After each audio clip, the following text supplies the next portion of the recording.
नमस्कार। उनकी कलम मेरी आवाज में आप सभी का स्वागत है। आइए सुनते हैं कहानी असंतोष, जिसे लिखा है सुषमा जी ने। बाल गोपाल का विवाह है। सनत कक्का ने बहुत आग्रह से बुलाया है। सुहास सोचती है गांव हो आए, कब से गृह ग्राम नहीं गई। दिल्ली की व्यस्तता जाने ही नहीं देती। कभी समय निकाला भी तो जहां बाबूजी पदस्थ हैं वहां जाती हैं।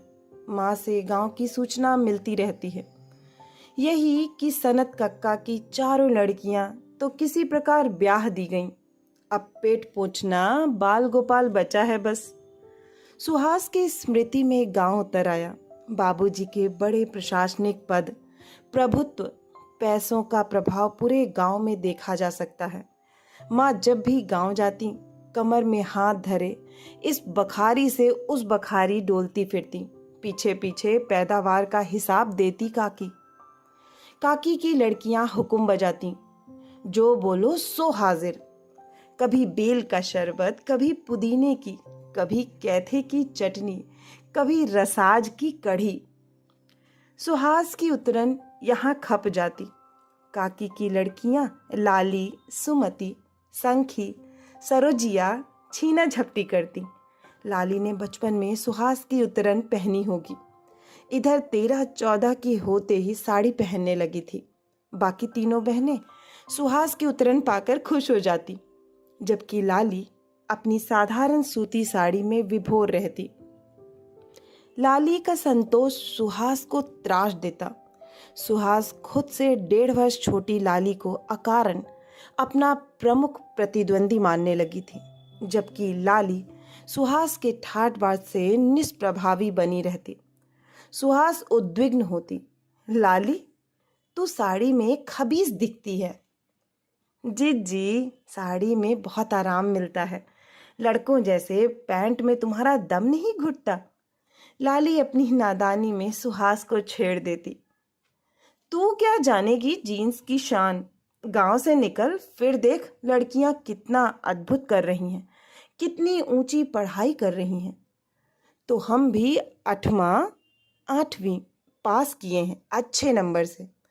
तेरे लिए बहुत है, तुझे घर गृहस्थी ही तो संभालनी है। लड़की जात तो घर गृहस्थी ही देखती है जीजी। इसीलिए दिद्दा तुम दिन भर चौखा चूल्हा देखती हो, पहनने ओढ़ने का सहूर नहीं सीखती। जीजी तुम कपड़ा लत्ता दे देती हो तो हमारा दारिद्र्य छिपा रहता है, वरना। संखी की बात सुनकर सुहास के मुख पर विजयी भाव छा जाता। 2 खेमे बन जाते, लाली अकेली, सुहास की ओर सब। सुमति, संखी, सरोजिया सब सुहास को घेर कर शहर के किस्से पूछती। जीजी शहर के किस्से सुनाओ। शहर की लड़कियां तुम्हारी तरह सुंदर और होशियार हैं। जीजी तुम कार चला लेती हो, फटफटी भी। सभी लड़कियां घड़ी बांधती हैं। हाँ, मैंने नई घड़ी खरीदी है, पुरानी मुझे पसंद नहीं थी, तुम लोगों को दे दूंगी। सुहास तिरछी नजरों से लाली को टोहती, शायद आग्रह करे कि इन लोगों को कपड़े मिल गए हैं, घड़ी मुझे दे देना। पर लाली आग्रह न करती। सुहास की कनपटी गर्म होने लगती। यह भी मानी लड़की अपनी सीमा में तुष्ट है या तुष्ट दिखने का ढोंग करती है। इसे कभी मेरी जैसी सुविधा संपन्नता पाने की चाह नहीं होती। मेरे ठाट बाट से डाह तो हो सकती है। फिर सुहास जब लाली के ब्याह पर गांव आई तो तुष्ट थी कि यह अप्रिय चेहरा अब नजर नहीं आएगा। काकी हुलस कर माँ से बता रही थी, भाऊजी बड़ा अच्छा घर परिवार मिल गया है, माँ बाप और 2 भाई हैं, बस गांव में खेती बाड़ी है, कस्बा में पक्का मकान और निजी आटा चक्की है। लड़का कॉलेज में पढ़ता है, अच्छे नंबर से पास होता है। अपने दहेज के सामान को देखकर लाली लजाए भाव से सुहास से बोली, देखो ना जीजी, अम्मा हमारे लिए क्या क्या सजाए बैठी हैं। पलंग, रजाई, गद्दा, रेशमी चादर, टीवी, टेबल फैन, बर्तन, गहने, उन क्षुद्र सामग्रियों को देख सुहास ने कहकहा लगाया था, लाली, जब मेरा ब्याह होगा ना, तब देखना दहेज किसे कहते हैं। बंगला, गाड़ी, फर्नीचर, गहने और ना जाने क्या क्या। सुनकर लाली चौकी तक नहीं थी। शहर में ये सब देना पड़ता है जीजी, यहाँ गांव में नहीं चलता। सुहास का जी चाहा लाली के बाल नोच डाले। कूपमंडू कहीं की, अपने आगे किसी को कुछ नहीं समझती। शहर देखा होता तो जानती कि दुनिया कितनी बड़ी है। सुहास अपने विवाह में लाली को दिखा देना चाहती थी कि दुनिया ऐसी रंगीन होती है और जिंदगी इसे कहते हैं। सुहास का श्रृंगार, रत्न जड़ित आभूषण, बहुमूल्य परिधान, घर की भव्य सजावट, विद्युत बल्बों की जगमगाहट, अत्याधुनिक परिधानों में अतिथि समुदाय, नयनाभिराम आईएएस दूल्हा, संगीत लहरी, भव्य भोज, विराट दहेज, सब कुछ बेजोड़ अद्भुत था। सुहास ने पाया लाली की आंखों में अचरज और कौतूहल खूब था, पर ईर्ष्या द्वेष न थी। लाली अपने पति रामानुज और 2 नन्ही बेटियों में रमी हुई अपने स्तर पर प्रसन्न नजर आ रही थी। सुहास के भीतर मरोड़ सी उठी। मेरे विवाह की भव्यता इसे थोड़ा भी विचलित नहीं कर रही है। यह खुश है, हर काम में कैसे आगे आगे हो रही है। हम तो खूब नाचेंगे गाएंगे, जीजी का ब्याह क्या मामूली बात है। बड़ी अम्मा, जीजी के ससुराल भेजा जाने वाला बैना तो हम ही बनाएंगे। खाजा, गुझिया, मठुलिया, सुहारी, थाली के बराबर बड़े आकार की पूरियां। तुम्हारे ये शहरी हलवाई सुहारी बनाना क्या जाने। जीजी, उपटन लगवाने में मुंह न सिकोड़ो, बड़े भाग से देह में हल्दी चढ़ती है। चलो बैठो, तुमने बहुत पुण्य किए हैं, तभी तुम्हें भी इतना अच्छा घर वर मिल रहा है जैसे कि हमें मिला है। घर धन धान्य से भरा रहता है, अच्छा परिवार है, और हमारे चक्की वाले रामानुज तो साक्षात श्री रामचंद्र जी हैं। लाली, तू भी, जिस घर में तू रहती है उसमें मैं 2 दिन नहीं रह सकती। बंगला गाड़ी की आदत है। हमारे घर में भी कमी नहीं है जीजी। खूब बड़ा हवादार घर है, पनिहारिन कहारिन लगी है, खूब आराम है। सुहास विक्षुब्ध हुई। मेरे ठाट बाट देख कर भी इस बड़बोली का सुख समृद्धि मापने का मापदंड नहीं बदला। ये अपने स्तर पर खुश है या मेरे ऐश्वर्य को अनदेखा कर मुझे तंग करती है। मुझसे प्रभावित नहीं होती, क्या मेरी बराबरी करना चाहती है। मैं इससे कुछ लेना नहीं चाहती, बल्कि देना चाहती हूँ बस।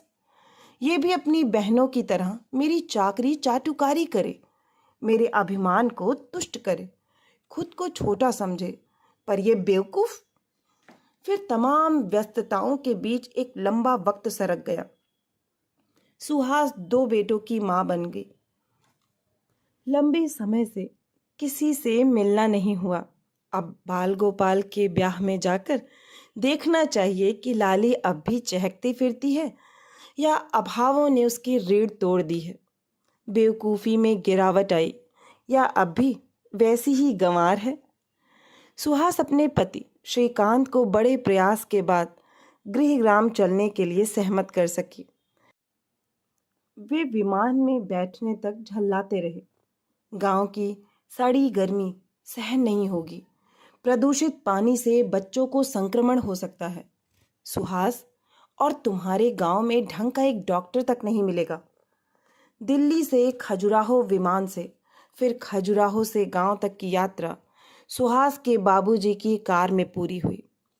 सुहास के पहुंचते ही घर में अफरा तफरी मच गई। श्रीकांत इतने बड़े अफसर, पूरा घर स्वागत में तत्पर हो उठा। सीलिंग फैन वाले कमरे में श्रीकांत को ले जाया गया। सुहास दूसरे कमरे में बैठी। बाल गोपाल ने टेबल फैन चला दिया। माँ, काकी, लाली, सुमति, संखी, सरोजिया सब घेर कर बैठ गए। सुहास ने बहुत सारे रिजेक्टेड कपड़े निकाले। संखी, ले भई, ये साड़ी तू रख, मैं नहीं पहनती, दिल्ली में रोज फैशन बदलता है। सुमति, ये साड़ी पकड़, बड़ी गफ है, सालों तक पहन सकती है। सरोजिया, इधर आ। और हाँ, ये मेरे सोनू मोनू के कपड़े हैं, ये लोग अब नहीं पहनते। जिसके बच्चों को जो कपड़ा फिट आ जाए ले लो। इस लेन देन को देखती लाली बोल पड़ी, सोनू मोनू तो खूब नए फैशन वाले कपड़े पहनते होंगे, है ना? हमारी लड़कियां भी खूब फैशन समझने लगी हैं। हमारी देवरानी शहर की है, तो उसी ने इन लोगों को भी फैशनदार बना दिया है। सुनकर लाली को साड़ी थमाने जा रहे सुहास के हाथ ठिठक गए। इस अभिमानी को साड़ी देना व्यर्थ है। दूर से देखे और ललकती रहे। इधर सरोजिया सुहास के वैनिटी बैग को कौतूहल से देख रही थी। सुहास ने झिड़का, क्या समझ रही है सरोजिया? इसमें मिठाई नहीं, मेकअप का सामान है। तुम सबको क्रीम, पाउडर, परफ्यूम लगा दूंगी। संखी थिरक उठी, जीजी तुम आ गई हो तो हमारा भी रंग जम गया है। बाल गोपाल पूछने लगा, जीजी तुम्हें हवाई जहाज में बैठने में डर नहीं लगता? नहीं, सोनू मोनू तक नहीं डरते, खूब मजे लेते हैं। हाँ जीजी, आजकल के बच्चे बहुत होशियार हो गए हैं। हमारी लड़कियां जब बाबूजी की कार में बैठकर यहाँ आईं तब इतनी खुश थीं कि मत पूछो। लाली का ब्यौरा सुन सुहास को लगा लाली उसके बराबर खड़ी होने का प्रयास कर रही है। इसे किस तरह समझाया जाए? 100 जन्म ले लेगी तब भी मेरी बराबरी नहीं कर सकेगी। सुहास का जी चाहा कि चीखे, लाली तुझे मेरा वैभव थोड़ा भी संतराश नहीं देता? तू कभी असंतोष व्यक्त कर देगी तो क्या तेरी मानहानि हो जाएगी? तू क्या मुर्दा है जो तुझे मेरे अच्छे कपड़े गहने लोभाते नहीं? तेरी कोई इच्छा, कामना, आकांक्षा नहीं। तू इतनी संतुष्ट रह कैसे पाती है रे? सुहास के भीतर अकुलाहट भरती गई। लाली को पुकारते हुए सनत कक्का वहां आ पहुंचे। लाली तुम यहां डटी हो, काम पड़ा है, चलो देखो। जी जी तुम सुस्ता लो, मैं काम देख लूं, कहकर लाली चली गई।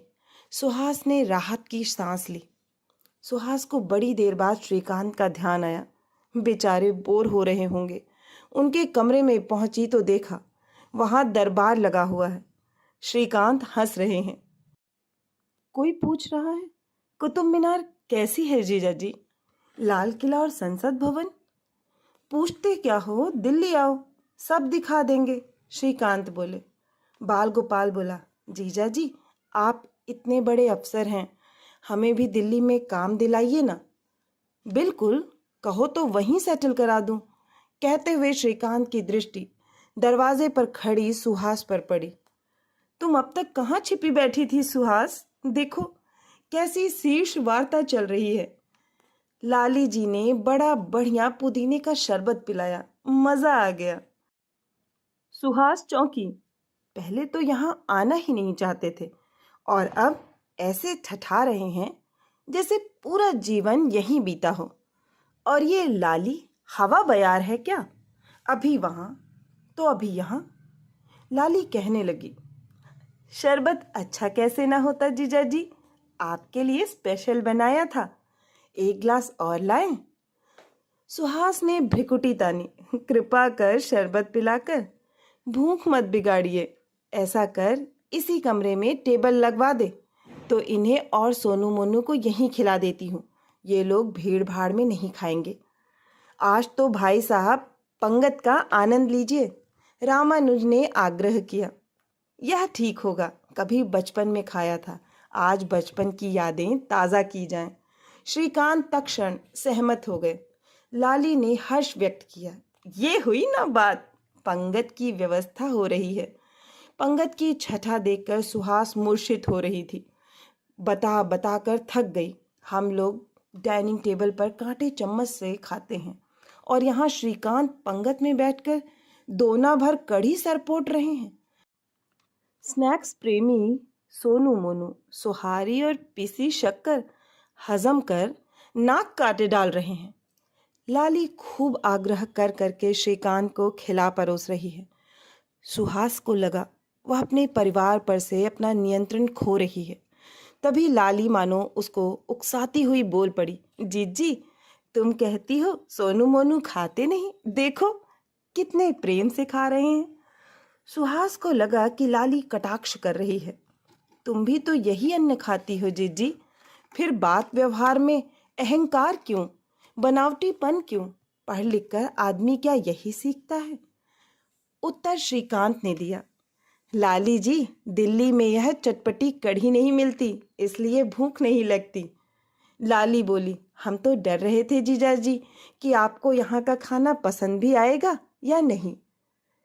हाँ, खाया तब पता चला कि जो स्वाद और सोंधापन इस खाने में है वो निराला है। चलो खाना तो बहुत खा लिया, अब एक अच्छा सा पान खिलाओ, अभी आपके लिए स्पेशल बीड़ा बना कर लाते हैं। सुहास को एकाएक लगने लगा श्रीकांत लाली में रुचि ले रहे हैं। वह सोचती थी कि श्रीकांत अगले ही दिन ऊब कर वापस चल देने की बात कहेंगे, और यह तो यहाँ ऐसे रम गए हैं कि विश्वास नहीं होता। श्रीकांत सचमुच रम गए थे। पिकनिक सा आनंद आ रहा था। रामानुज के साथ खेत खलिहान अमराई देखने गए, दुलदुल घोड़ी के नाच पर विभोर होते रहे, लाली और अन्य स्त्रियों के गीतों पर वाह वाह करते रहे। सुहास को ना जाने क्यों अपनी माया काया फीकी लगने लगी। सारा अभिमान दबदबा इस 2 टके की लाली के समक्ष व्यर्थ हो रहा है। बिना किसी विशिष्टता व उपलब्धि के यह लड़की उसे पराजित किए जा रही है, और वह तमाम माया काया के बावजूद पूरे परिवेश से अलग थलग पड़ गई है। वापसी का दिन श्रीकांत बीच आंगन में रखी खटिया पर बैठे हैं। घर की स्त्रियां नए रुमाल में 10, 20, 25 रुपए बांधकर श्रीकांत को दे रही हैं। श्रीकांत के मुख पर तरावट का भाव है, मानो कह रहे हो परंपरा और संस्कृति गांवों में आज भी जीवित है। सुहास तनाव में है। श्रीकांत कैसे हाथ बढ़ा बढ़ा कर रुपए लिए जा रहे हैं, मालूम होता है कभी रुपए देखे ही ना हो। श्रीकांत को समझना चाहिए कि पसरे हुए हाथों को देखने में जो आनंद है वो हाथ पसारने में नहीं। छी, कितना भोंडा प्रदर्शन कर रहे हैं ये। और यह लाली श्रीकांत को स्त्रियों का परिचय इस तरह दे रही है जैसे सबकी मंत्राणी यही हो। चलते समय इसके मुंह पर कुछ रुपए मारने होंगे, तभी इसका घमंड दूर होगा। सुहास बैग से रुपए निकाल आई तो देखा लाली सोनू मोनू के हाथ में 100 रुपए रख चुकी है। ये क्या कर रही हो लाली? सुहास ने आपत्ति की। बच्चों को कुछ देना मेरा हक है जीजी। 4 दिन में ये दोनों ऐसे घुल मिल गए हैं कि इन्हें छोड़ने को जी नहीं करता। कहते हैं ना, मूलधन से सूद अधिक प्यारा होता है। लाली की बात पर श्रीकांत हंस दिए। लाली जी, मैं मूलधन हूँ या सूद? आप तो दोनों से बढ़कर हैं जीजा जी। आपको देखकर जाना कि शहर वाले भी हम गांव वालों जैसे सीधे सरल हो सकते हैं। लाली की आंखें भर आई तो यह लड़की श्रीकांत को अपने स्तर का समझ बैठी है। यह सुखी संपन्न संतृप्त दिखने का दंभ छोड़ती क्यों नहीं? सुहास का जी चाहा कि सोनू मोनू के हाथ से रुपए छीनकर लाली के मुंह पर मारे। रख अपने रुपए, जानती हूं तेरी औकात। श्रीकांत ने सुहास को स्मरण कराया। सुहास, बच्चों को कुछ दो। ओह हाँ लाली, तेरी लड़कियों का नाप मालूम नहीं था, इसलिए कपड़े नहीं लाई, खरीद लेना। सुहास की उंगलियों में 500-500 के 2 नोट दबे थे। नहीं जीजी, तुम लोगों ने आने का समय निकाला, हमारे लिए यही बहुत है। कहते हुए लाली की डबडब आंखें बरस पड़ने को हो आईं। लाली जी रख लीजिए, मुझे अपना मानती है ना? देखा, मैंने भी तो रुपए रखे ना। मैं मानता हूँ कि ये रुपए नहीं बल्कि देने वाले के स्नेह होते हैं। ले लो, मीठी याद लेकर जा रहा हूँ, उत्साह बना रहने दो। श्रीकांत के आग्रह में अपनत्व है, स्नेह है, खुद को सर्वश्रेष्ठ और दूसरों को निकृष्ट सिद्ध करने का अहंकार नहीं है। आपने जीजा जी ऐसी बात कह दी है कि लाओ जिज्जी। कहते हुए लाली ने रुपए ले लिए। सुहास को लगा लाली ने उसके कहने पर रुपए ना लेकर उसको खारिज कर देने की कोशिश की है। इस लड़की को कभी कोई चाह क्यों नहीं होती, कभी कोई असंतोष क्यों नहीं व्यापता। मुझे तो आज भी एक चाह है, पता नहीं क्या पाने की। सुहास को पहली बार लगा कि लाली के पास बहुत कुछ ना होते हुए भी शायद सब कुछ है, और उसके पास सब कुछ होते हुए भी शायद कोई कमी है, कोई असंतोष है। हाँ, शायद लाली के संतोष का असंतोष। आते रहिएगा जीजा जी जीजी। लाली की आंखों से आंसू कब पोलों पर बह आए। धूल उड़ाती गाड़ी चल पड़ी। लाली काले धुंधलाते धुएं को देखती खड़ी थी। उसे अब भी मालूम न था कि उसकी सर्वश्रेष्ठ सर्वसंपन्न सुहास जीजी को कोई असंतोष है। आशा है कि इस कहानी ने आपके दिल को छू लिया होगा और बहुत कुछ सिखा कर गई होगी। मैंने आज ही के दिन को इस कहानी के लिए इसलिए चुना क्योंकि मैं चाहती थी कि नए वर्ष पर इस कहानी को आप लोग सुने, और इस कहानी को सुन के बहुत कुछ आपको सीखने को मिलेगा। अगर आपको कहानी पसंद आई है तो एक लाइक करें, अपनों के साथ शेयर